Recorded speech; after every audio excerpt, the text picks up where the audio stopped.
la volonté exprimée de la révision annuelle de la liste électorale par la CEI conformément au code électoral. Très important. Et qui modernise notre système électoral. Cependant, il est impératif que cette révision se fasse en profondeur, car personne n'ignore que la liste électorale de notre pays comporte de graves irrégularités qu'il faut absolument corriger.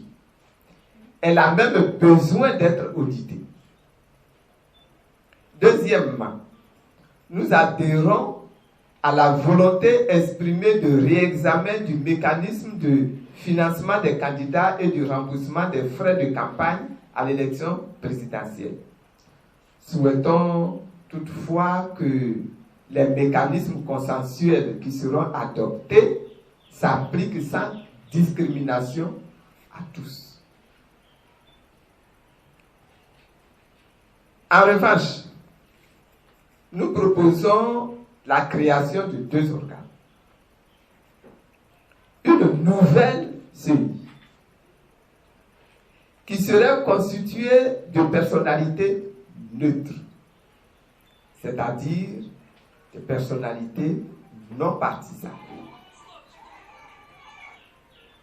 Cette nouvelle CEI ne devra donc contenir aucun représentant des partis politiques, ni des institutions de l'État.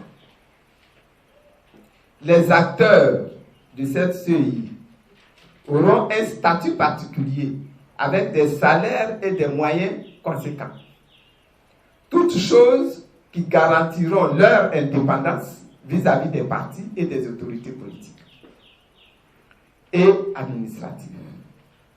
Ils seront recrutés par appel d'offres et en dehors des partis et mouvements politiques.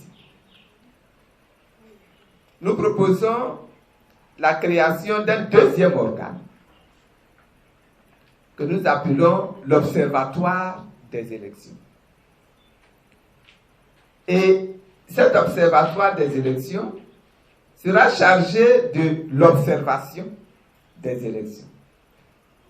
Cet organe sera constitué de représentants du gouvernement, de représentants des partis et mouvements politiques et de représentants de la société civile. Ils observeront toutes les élections, toutes les étapes du processus électoral. Ce dialogue a retenu également la conduite de réflexion par le gouvernement sur le processus de découpage électoral. L'intention affirmée est de relever le coefficient affecté aux critères démographiques, tout en maintenant les acquis. C'est ce que le texte dit. Cette intention révèle la volonté de laisser les choses en l'état, en donnant l'impression de les changer.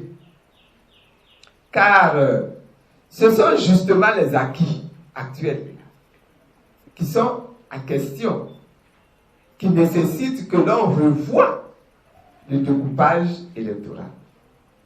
Si les critères sont modifiés, les acquis devraient être nécessairement également modifiés. Parce que c'est faire justice que d'appliquer les mêmes critères à tout le monde. On ne peut pas modifier les critères et puis maintenir des acquis qui n'émanent pas, qui ne sont pas déduits de ces critères. Au titre du cadre de suivi, le mécanisme de suivi des recommandations de cette session du dialogue politique n'a pas été indiqué.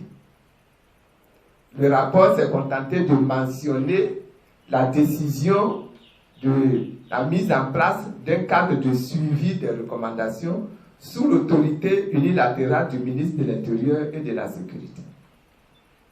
Nous croyons qu'il aurait fallu privilégier un cadre tripartite, gouvernement, société civile, partis et groupements politiques à l'intérieur de ce cadre de suivi. Cela a l'effet de rendre plus efficace le suivi et l'évaluation des recommandations. Ainsi, la 5e phase du dialogue politique est achevée. Ces conclusions ont reçu un accueil mitigé de la part des populations et même de certains partis politiques et organisations de la société civile qui ont pris part. Les résultats obtenus, vraisemblablement, ne peuvent pas permettre d'atteindre la paix durable à laquelle aspirent nos populations. C'est pourquoi les partis, groupements politiques et organisations de la société civile réunis au sein de la plateforme Synergie pour le dialogue et la réconciliation, SDR, soucieux de fédérer les énergies des Ivoiriens et des Ivoiriennes dans une vision partagée, propose une démarche alternative en vue d'une réconciliation vraie pour une véritable cohésion nationale. La SDR est engagée dans un processus de réflexion nationale et inclusive autour des points suivants: la sécurité et les questions foncières, la justice et la réconciliation nationale, les réformes constitutionnelles, les réformes électorales, la sécurisation de l'état civil, l'immigration, l'intégration et les relations extérieures, les affaires économiques et sociales.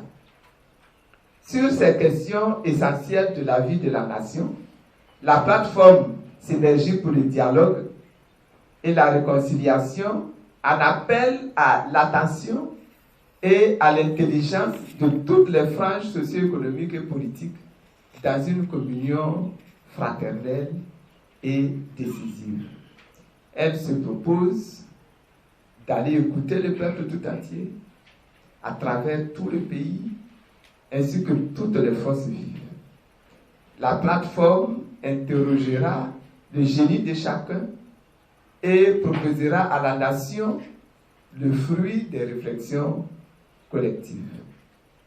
Nous avons bon espoir que cette synergie d'intelligence contribuera à apporter des réponses consensuelles aux questions majeures que toute la nation se pose aujourd'hui. C'est pour cette raison que nous lançons un appel à l'adhésion massive de tous au projet de la plateforme.